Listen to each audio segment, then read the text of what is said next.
Assalamu alaikum wa rahmatullahi wa barakatuh. Welcome to the 9 p.m. English News Edition. Here are the top stories.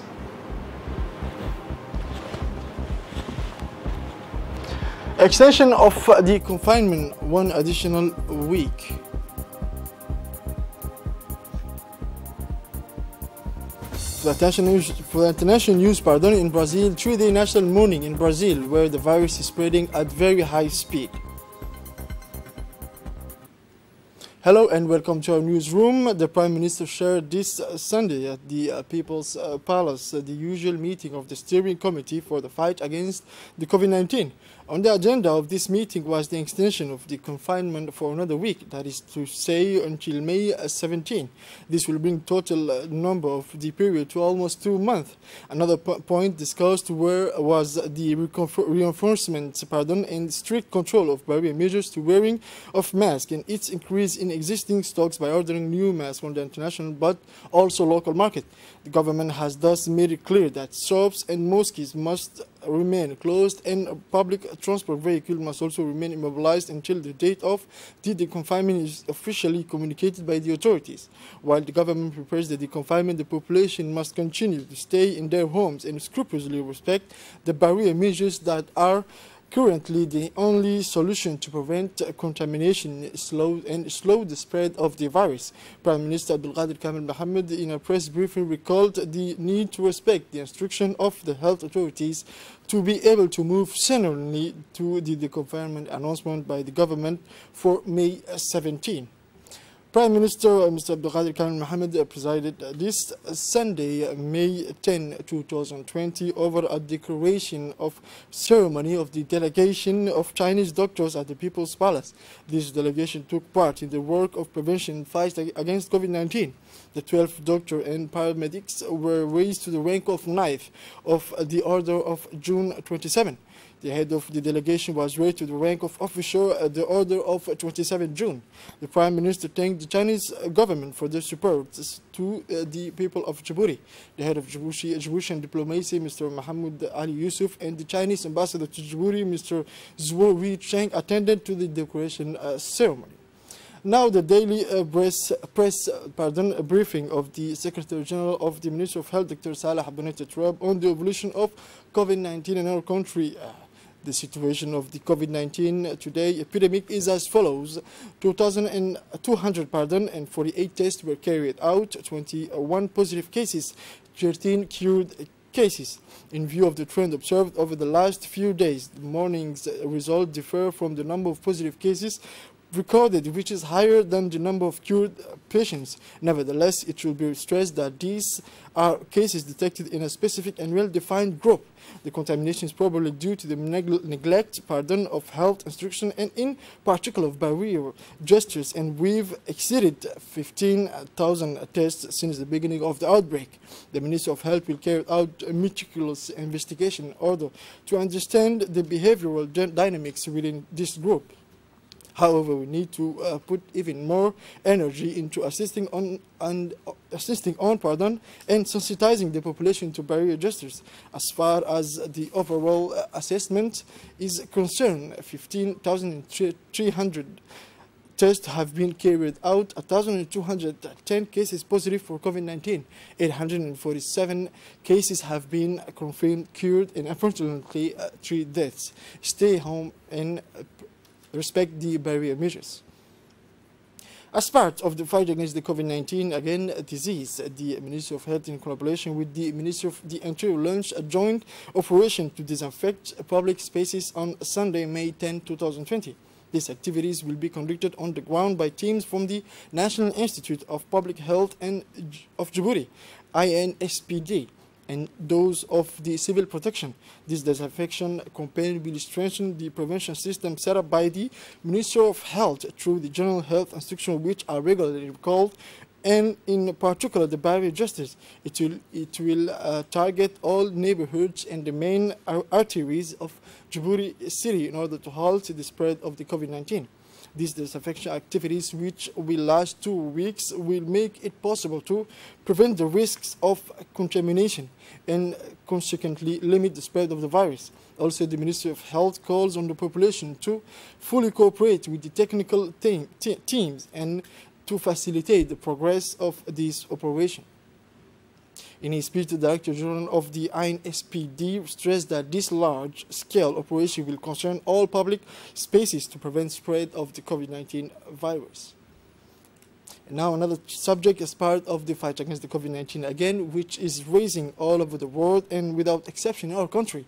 UNFPA, in close collaboration with the government this morning, gave the UNFD 2,000 kits of basic necessities of 1,000 households, more specifically for women and girls exacerbated by the crisis, driven by the will to always join its strength to that of government. UNFPA is aware that women and girls face various risks that must be urgently taken into account, especially during the pandemic that leaves women defenseless. It is with this in mind that UNFPA has shown a sense of duty and responsibility to help the most vulnerable who are doubly affected by the health crisis, and thus to contribute to reducing their precarious situation regardless of the situations to which they may be exposed. It is clear that epidemics affect women and men differently, hence the importance of donating dignity kits to help the most vulnerable groups. Participating in the event where the Ministry of Women and Families Affairs, Mrs. Momina Ahmed Hassan, the Resident Coordinator of the United Nations System, Mrs. Barbara Menzi, the Vice President of the UNFD, Mrs. Hasna Ahmed Bilil, and the UNFPA representative, Mrs. Aisha Ibrahim Jama. Faithful to her forehead, the UNFPA representative in Djibouti, Mrs. Aisha Ibrahim Jama, in her speech explained the importance of this kit in the fight against the COVID-19 pandemic, which further complicates the situation of women and girls often remain exposed to various risks in the event of epidemics and health and crisis. Now, the UNFD Vice President Mrs. Hasna Ahmed Bilil said she was confident that with the cooperation of international organizations, particularly UNFPA, the UNFD will be able to establish a dynamic likely to strengthen gender policy and thus address the issues facing women and girls.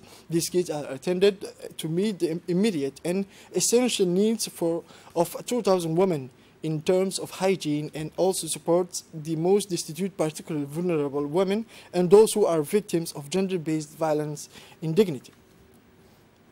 Within the framework of the fight and prevention against the pandemic COVID-19, the company Djibouti Port Corridor route, under the general direction of Mrs. Abdi Ibrahim Farah, donated an important load of equipment and sanitary products to the medical hospital center of Dikil, composed of masks, gloves, protective suits, and various disinfecting products, including bleach, Dettol, liquid, soap, etc. This donation is intended for the health control post of Galafi, where the control spraying and disinfection operation take place night and day. Mr. Adan Darar Musa, Prefect of the region of Dikil, Dr. Ahmed Ali Rufa, Chief Doctor of the Sanitary Region, and Mr. Adu Sanalasi Udum, Sub-Prefecture of Yoboki, attended to the reception of this donation. Now, the movement of the young leaders of the three communes of the capital, in collaboration with the Community Council of the CDC of Arheba, launched a vast operation of sensitization on the various barrier justice to be respected, security measures, as well as the action of disinfection of the targeted places, especially the most frequented. These operations, which are part of the policy to fight against this pandemic, will continue in the different districts of the capital.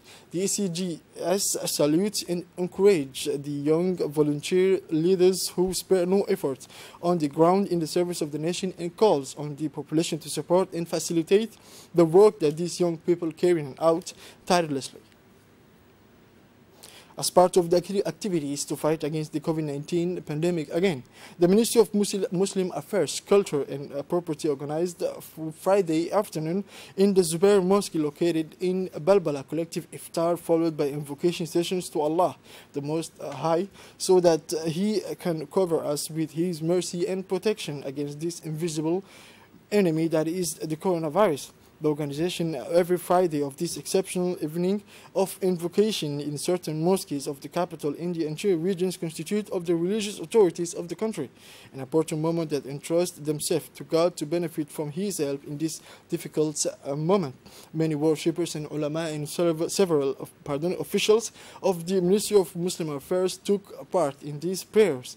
It should be recalled that although the regrouping in the mosque has been temporarily suspended, the imams continues to raise awareness through loudspeakers in their respective mosques. These moments of recollection and spiritually have nourished the hope of finally defeating this pandemic that has killed thousands of people around the world. The Ministry of Muslim Affairs, which is a key player in the fight against the COVID-19 pandemic, continues to raise awareness on a daily basis on the need to respect the measures decreed by the government to prevent the spread of the virus. Finally, it should be recalled that President Ismail Mergele, at a meeting held on April 19 at the Presidential Palace, urged the country's ulama to continue this work of support aimed at ensuring that the measures decreed by the government to prevent the spread of the virus are respected. And now it is with sadness that we learned of the death of Ahmed Awled Hared last night, a retired national police official. The deceased left behind 2 wives and 8 children, as well as 28 grandchildren. May God the Merciful forgive him to his sins and welcome him into his eternal paradise. Inna lillahi wa inna ilayhi raji'un. Moving now into the international news, in Brazil, Brazil has crossed the threshold of 10,000 coronavirus deaths, becoming the 6th country where the pandemic has so far killed the most, according to data released Saturday by the Ministry of Health. The authorities have registered 10,627 deaths and 155,939 confirmed cases of COVID-19 contamination. Figures which, however, according to the scientific community, could be 15 or even 20 times higher in reality, because Brazil carries out few tests.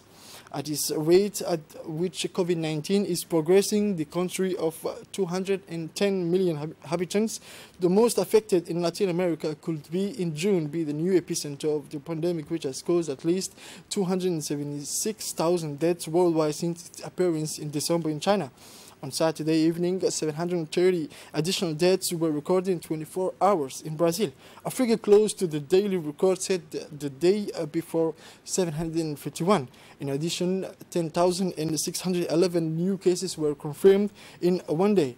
The threshold of 10,000 deaths crossed the Congress in solidarity with the pain and out of respect for the death of 10,000 Brazilians, decreed on Saturday 3 days of official mourning. The president of the Senate and Chamber of Deputies called on Brazilians to follow the recommendation of the health authorities before a certain and definitive return to normality.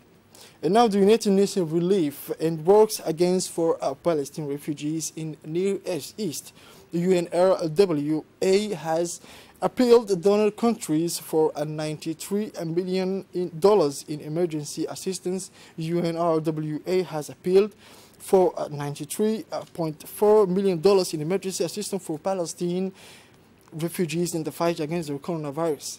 This aid will be used for health, personal hygiene, disinfection, education needs over the next 3 months. UNRWA Commissioner General Philip Lazzarini pointed out that Palestinian refugees are the most vulnerable population in the Middle East, and that UNRWA will continue its efforts to meet the needs of the Palestinian refugees in this crisis. The UN agency has been experiencing difficulties since the interruption of the U.S. financial assistance in 2018. This is it for this edition of 9 p.m. Thank you for watching us and have a wonderful night.